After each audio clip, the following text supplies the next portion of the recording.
Hill riders adventure foundation आणि महाराष्ट्र प्रदूषण नियंत्रण मंडळ यांच्या संयुक्त विद्यमानं पन्हाळगड ते पावनखिंड पदभ्रमंती ट्रेकिंग मोहीम आयोजित करण्यात आली आहे. सुरुवातीला बाजीप्रभू देशपांडे यांच्या पुतळ्याला अभिवादन करण्यात आलं. त्यानंतर महाराष्ट्र प्रदूषण नियंत्रण मंडळाचे प्रादेशिक अधिकारी अंकुश पाटील, सचिन हरबट यांच्या हस्ते भगवा ध्वज फडकवून ट्रेकिंग धारकांची फौज पन्हाळगड राजदिंडी मार्गावरून पावनखिंडीकडे रवाना झाली. हिल रायडर्स ॲडव्हेंचर फाउंडेशन गेली 38 वर्ष सातत्यानं पन्हाळा ते पावनखिंड या मार्गावरून मोहिमेचं आयोजन करत असून आजची ही 68वी मोहीम आहे.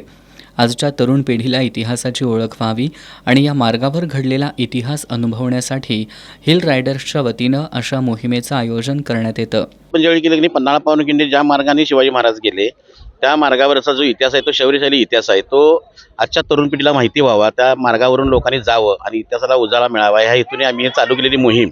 आज पहिल्या मोहिमेमध्ये 50-60 वरून आता हजारो लोक आज इकडे येत आहेत. ज्यावेळी पहिली आम्ही मोहीम सुरुवात केली त्यावेळीच आम्हाला जाणवलं की खडतर आहे आणि संपूर्ण महाराष्ट्राच्या बाहेरच्या लोकांनी पण इथं यावं आणि इथं घडलेला आपला महाराष्ट्राचा जो इतिहास आहे, शौर्यशाली इतिहास, तो सगळ्यांना माहीत व्हावा. आणि ह्या उद्देशाने आम्ही केलेली मोहीम आज आमचं त्याचं आम्हाला फळ मिळालेलं आहे. आज इथून ट्रेकला येणाऱ्या मुलांना त्यांच्या मुलांच्या अंगी जिद्द, चिकाटी इथं निर्माण होते, साहसी निर्माण होते. तर त्याच्याबरोबरच छत्रपती शिवाजी महाराज, बाजीप्रभू देशपांडे, शिवा काशीद म्हणजे यांनी जे स्वराज्य रक्षणार्थ प्राणाची आहुती दिलेली आहे, ही कशी पात्र होती, काय होती, तरी आपण त्यांच्याकडून काय घेतलं पाहिजे, इतिहास जवळून त्यांचा अनुभवता आला पाहिजे, त्या उद्देशाने ही मोहीम आम्ही आखलेली होती. या मोहिमेत मूकबधीर असलेले 15 विद्यार्थी सहभागी झाले आहेत.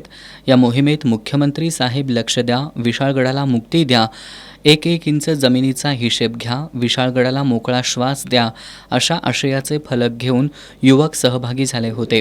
यावेळी पन्हाळ्याचे माजी नगराध्यक्ष आसिफ मोकाशी, प्रवीण डिग्रजे, विनोद कांबोज यांच्यासह महाराष्ट्रातून आलेले शेकडो ट्रेकिंगधारक उपस्थित होते.